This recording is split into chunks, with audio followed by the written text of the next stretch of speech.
I met thousands of people in my life: presidents, kings, celebrities, billionaires, students, priests, activists, ordinary men and women from every corner of this earth.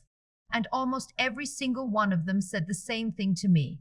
Mother, I want to change the world. They said it with fire in their eyes, with passion in their voice, with absolute certainty that they were meant for something great. And every time I heard those words, I felt something I never told anyone about. I felt sad. Not because their desire was wrong, not because wanting to change the world is a bad thing. I felt sad because I knew something about them that they did not yet know about themselves. And what I knew would have broken their hearts if I had said it out loud. So I smiled, I nodded, I blessed them, and I watched them walk away, burning with ambition, full of plans, ready to save the world. But here is what I never told them. Here is what I kept inside, like a secret too heavy to speak. I knew that most of them would fail, not because they were weak, not because the world was too broken, but because they were trying to fix something out there while ignoring everything that was broken in here, inside, in the one place they refused to look. Most of them came back years later, tired, defeated, confused, and they all asked me the same question. Mother, why didn't it work? I tried so hard. I gave everything. Why is the world still broken? And that is when I finally told them the thing I had been holding back since the first time we met, the thing that nobody wants to hear, the thing that will either set you free or make you furious. Are you ready to hear it? Because once I say it, you cannot unhear it. It will follow you into your sleep. It will sit beside you at your desk. It will tap you on the shoulder every time you try to look away. Here it is. You cannot change the world, not because you are weak, not because the problems are too big, not because the system is rigged against you. You cannot change the world because you have not yet changed yourself.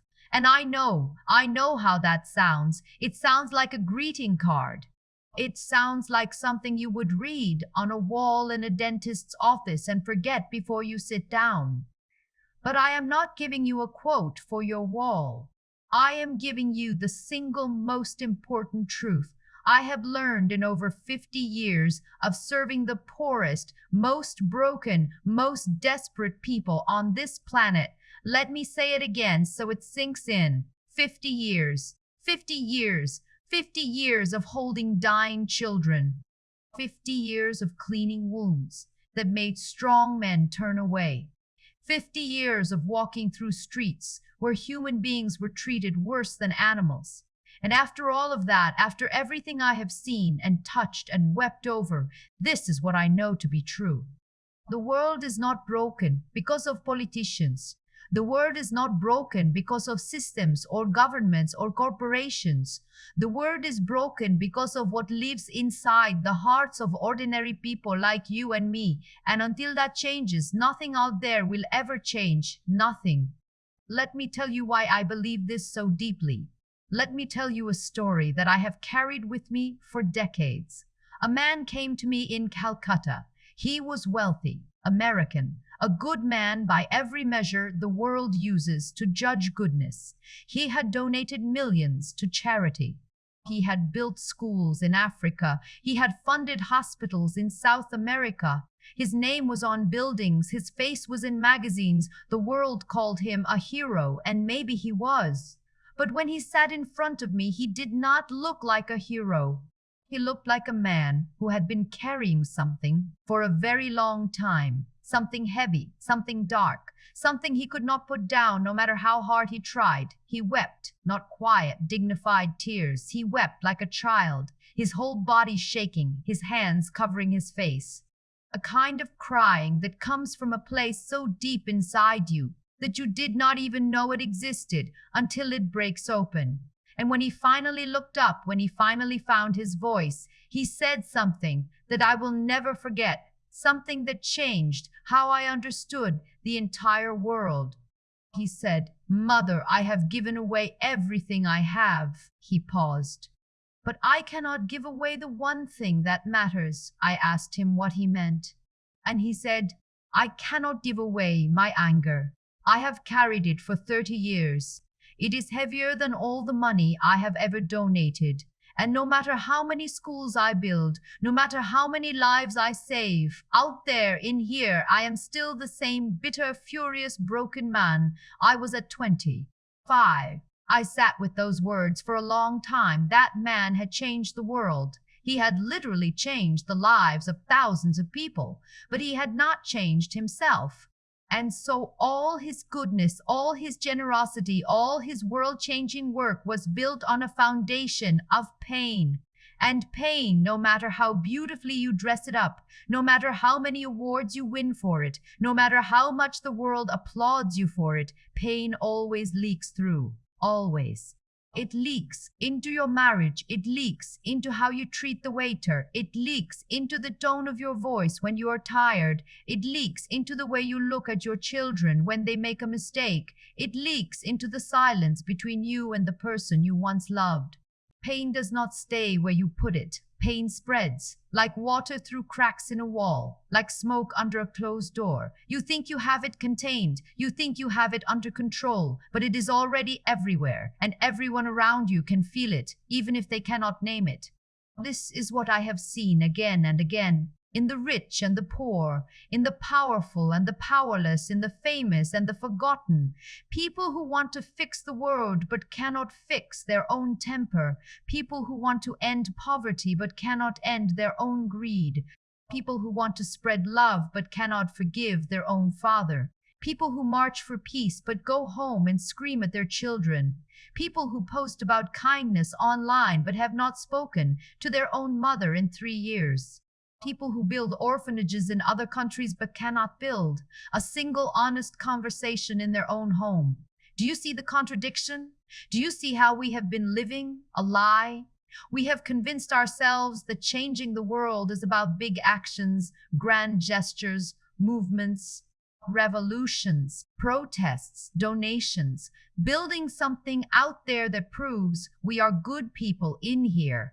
But that is not how it works. That is not how it has ever worked. The world does not change from the outside in. The world changes from the inside out, always. Every war that was ever fought began in someone's heart before it began on a battlefield. Every act of cruelty that was ever committed began as a thought before it became a deed. Every broken family, every destroyed friendship, every betrayal, every act of revenge, all of it started in the invisible world, inside a human being. Inside, not outside. And if the destruction begins inside, then so must the healing. But here is the problem. Nobody wants to do the inside work, because the inside work has no audience. There is no camera. There is no stage. There is no applause. Nobody posts about it. Nobody gives you an award for it. Nobody writes an article about the man who finally forgave his brother after 20 years of silence. Nobody makes a documentary about the woman who sat alone in her room and faced her grief for the first time. Nobody celebrates the invisible victories, the moment you chose not to yell, the moment you swallowed your pride and said, I was wrong. The moment you put down the story you had been telling yourself about how you were the victim and admitted that maybe you played a part too. Those moments, those tiny, silent, unseen moments, those are the moments that change the world, but nobody sees them. And because nobody sees them, nobody values them. And because nobody values them, nobody does them. And the world stays exactly as it is, broken, angry, lonely, full of people who want to change everything except themselves. I remember a young woman who came to work with me in Calcutta. She was passionate, idealistic, beautiful in her conviction. She wanted to save every person she saw. On her first day, she picked up a dying man from the gutter. She cleaned his wounds. She fed him. She held him. On her second day, she did the same. On her third day, she did the same. On her fourth day, she broke down completely. She came to me shaking, crying, unable to speak. And when the words finally came, she said, I can't do this. There are too many. For everyone I help, there are 100 more. It is hopeless. And I looked at her. And I said something that she did not understand at first. I said, "You are not here to save them. You are here to save yourself." She stared at me like I had lost my mind, but I meant it with everything in me. I meant it. Because here is what most people do not understand about service, about charity, about trying to make the world better. You cannot pour from an empty cup. You cannot give what you do not have. You cannot teach peace if there is a war inside you. You cannot offer love if you have never learned to love the broken parts of yourself. And those broken parts, we all have them, every single one of us. The part of you that still feels like that scared child. The part of you that believes you are not enough. The part of you that carries guilt like a stone in your pocket everywhere you go. The part of you that pretends to be strong because you are terrified of being seen as weak. The part of you that says "I'm fine" when you are falling apart. The part of you that keeps busy so you never have to sit in the silence and hear what the silence is trying to tell you. Those parts, those hidden, shameful, carefully guarded parts that you show to no one, those are the parts that need to change before the world can change. And that is the work nobody wants to do. Because it is easier to build a school in another country than to rebuild the trust in your own marriage. It is easier to donate money to strangers than to say "I am sorry" to your own brother. It is easier to boast about justice online than to practice justice in your own home. It is easier to feed the hungry across the ocean than to sit down and have dinner with your own family without looking at your phone. It is easier to change the world than to change yourself. That is the great irony of human life. And I have lived long enough to see this irony play out 1,000 times. The hardest journey you will ever take is not across oceans or through jungles or into war zones. The hardest journey you will ever take is the one from your head to your heart. 18 inches. That is all it is. And most people never make it. They live their entire lives in their heads, thinking, planning, analyzing, debating, arguing about how the world should be, reading books about change, watching videos about change, talking about change, but never actually changing. Never dropping down into their hearts and facing what is actually there, the unforgiveness they have been carrying for 20 years, the resentment they feel toward the parent who was not there, the jealousy they will not admit even to themselves, the loneliness they cover with busyness, the fear they mask with ambition, the shame they bury under achievement, the grief they have never allowed themselves to feel. All of it sitting there rotting, poisoning everything they touch, and they wonder why the world is not getting better. They wonder why, despite all the charities and the organizations and the campaigns and the awareness and the technology and the education, despite all of it, the world still feels broken. It is broken because we are broken, and we refuse to admit it. I had a moment in my life many years ago when I understood this so deeply that it changed the direction of everything I did from that point forward. I was praying or trying to pray. The words were not coming. My mind was restless, agitated. I was frustrated with someone. I do not remember who, but the frustration was sitting in my chest like a hot coal, burning, spreading. And in that silence, in that frustration, a thought came to me that was not my own. It said, "You want to heal the world, but you will not let me heal you." I stopped breathing. Because it was true. It was so painfully, obviously, undeniably true that I could not pretend for one more second that I had it all figured out. I had been running from one dying person to the next, from one crisis to the next, from one need to the next, pouring myself out day after day, year after year. And I had been using the suffering of others to avoid facing my own. The loneliness I felt, the doubt that ate at me in the dark, the anger I carried toward a God who had gone silent, the exhaustion I would not admit to, the sadness I did not think I was allowed to feel. I was hiding behind my own goodness. And that is the most dangerous hiding place of all, because no one questions it, no one challenges it, no one says, "Are you okay?" when you are busy saving the world. The world sees a woman serving the poor and they say, "She must be at peace. She must have it all figured out." I did not have it figured out. I was running from myself and calling it service. I was avoiding my own heart and calling it sacrifice. I was neglecting my own wounds and calling it holiness. And the moment I realized that, the moment I finally stopped and sat with my own pain instead of drowning it in someone else's, something shifted. I did not become a better person overnight, but I became an honest person. And honesty, I have learned, is where all real change begins. Not ambition, not passion, not motivation, not inspiration. Honesty. The willingness to look at yourself, truly look, without the armor, without the excuses, without the story you have been telling yourself for years, and say, "This is what I am, this is what is broken, and I am willing to face it." That is the bravest thing a human being can do. Not climbing a mountain, not starting a movement, not giving a speech that makes thousands of people cheer, sitting alone in a quiet room and facing the truth about who you really are. That is courage, and it is the only kind of courage that actually changes anything. I want to tell you what happens when someone finally does this work. When someone finally stops running, when someone finally turns around and faces the thing they have been avoiding for years, for decades, sometimes for their entire life. I have seen it happen. I have seen it with my own eyes. And it is the most beautiful thing I have ever witnessed. More beautiful than any sunset, more beautiful than any cathedral, more beautiful than any hymn. A man who finally forgave his father after 40 years of carrying that weight.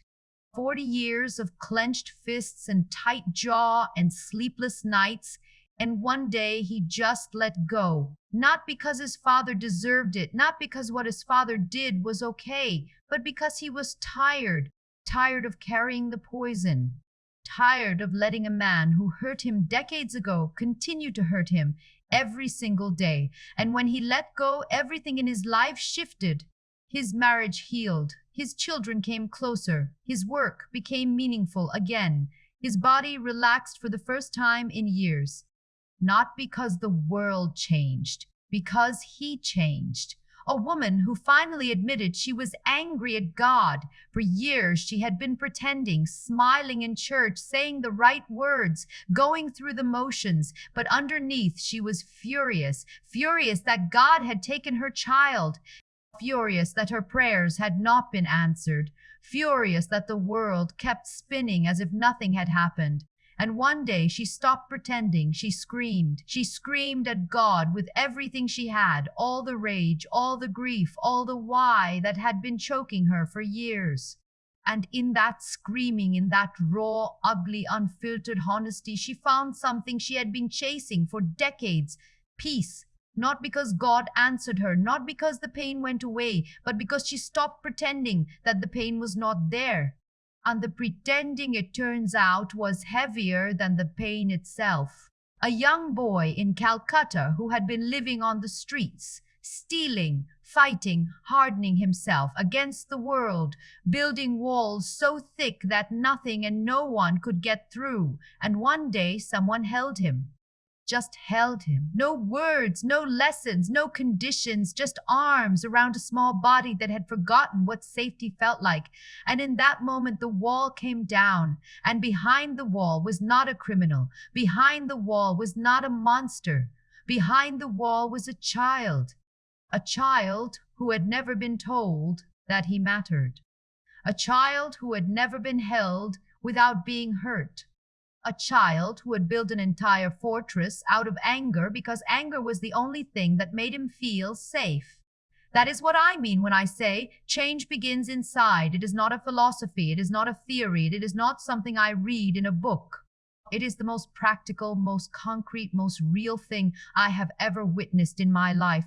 When a person changes on the inside, the outside world rearranges itself to match, not through magic, not through some mystical force, through the simple fact that a changed person makes different choices, speaks different words, treats people differently, responds to pain differently, carries themselves differently, sees the world differently, and those different choices ripple outward like a stone dropped in still water.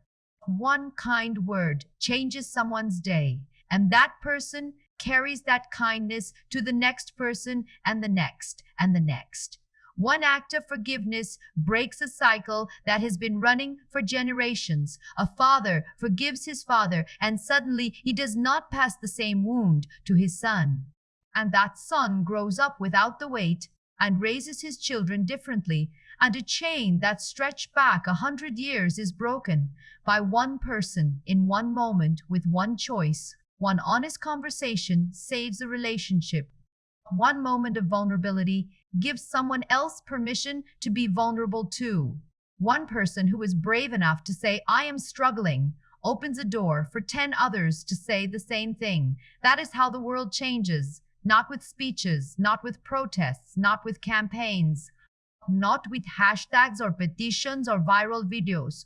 One person at a time, one heart at a time, one choice at a time. And it starts with you, not you as a world changer, not you as an activist or a leader or a visionary. You as a human being who wakes up every morning and decides what kind of person you are going to be today. Will you be patient with the people who annoy you? Will you be honest when lying would be easier? Will you be kind when no one is watching? Will you forgive when everything in you wants to hold on to the hurt? Will you look at the person in front of you, really look, and see a human being instead of an obstacle? Will you put down your phone and listen when someone is talking to you? Will you stop for one moment and ask yourself, am I being the person I want the world to be full of? These are small questions. They do not sound world-changing, but they are. They are the only questions that have ever changed anything. Because the world is not made of countries and systems and institutions. The world is made of moments. Millions and millions of tiny, invisible moments between human beings. A glance, a word, a touch, a silence, and in each moment you have a choice. Kindness or cruelty. Truth or pretense, love or indifference, presence or distraction. Those choices, your choices, are the building blocks of the world you live in. You are not powerless. You never have been. You are, in fact, the most powerful force on this earth, not because of what you can do out there, but because of what you can become in here. I want to tell you something that I wish someone had told me when I was young, when I was burning with the same fire that burns in you right now, the desire to matter, the desire to make a difference, the desire to leave this world better than you found it. That desire is beautiful. Do not let anyone take it from you, but direct it inward first. Before you try to light up the world, make sure your own flame is burning clean. Make sure it is not fueled by guilt. Make sure it is not fueled by shame. Make sure it is not fueled by the desperate need to prove that you are worthy. Because fire, fueled by pain, burns everything it touches, including you. But fire, fueled by peace, by honesty, by love that has been refined through the hard work of self-examination, that fire warms. It does not burn, it warms. And people can feel the difference. They always can. A child knows the difference between being held by someone who is at peace and being held by someone who is running from themselves. A dying person knows the difference between being cared for by someone who is present and being cared for by someone who is somewhere else entirely. A friend knows the difference between a conversation with someone who is truly listening and a conversation with someone who is waiting for their turn to speak. They feel it, even if they cannot name it. Your inner world is not invisible. It shows up in everything you do, in how you walk, in how you speak, in how you listen, in the way your face changes when you think no one is watching, in the energy you bring into a room, in the silence between your words. Everything you are on the inside eventually becomes visible on the outside. You cannot fake peace. You cannot perform authenticity. You cannot pretend your way to goodness. It either lives in you or it does not. And if it does not, then no amount of world changing will put it there. Only the inner work will put it there. I spent my life in the slums of Calcutta. I held the dying. I fed the hungry. I cleaned wounds that made strong men turn away. I built homes for the abandoned. I held babies who had been thrown away like garbage. I did this for over 50 years. And if I could go back and do one thing differently, do you know what it would be?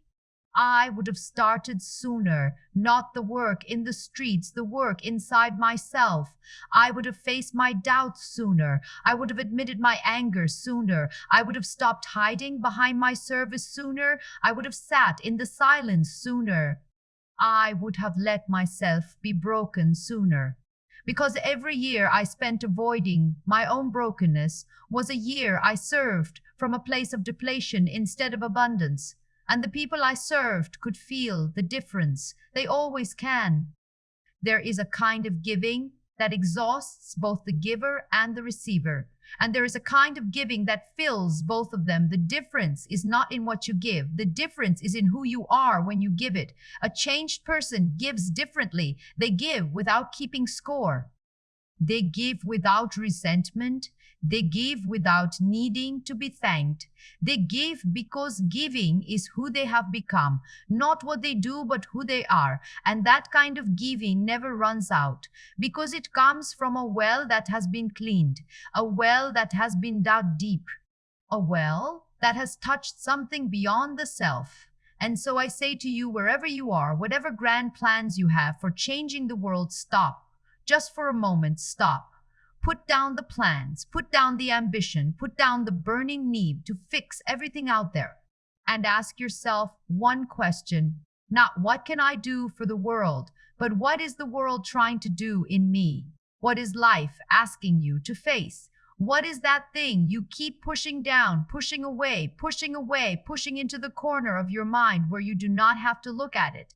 What is the conversation you have been avoiding? What is the apology you owe? What is the truth you have been afraid to speak?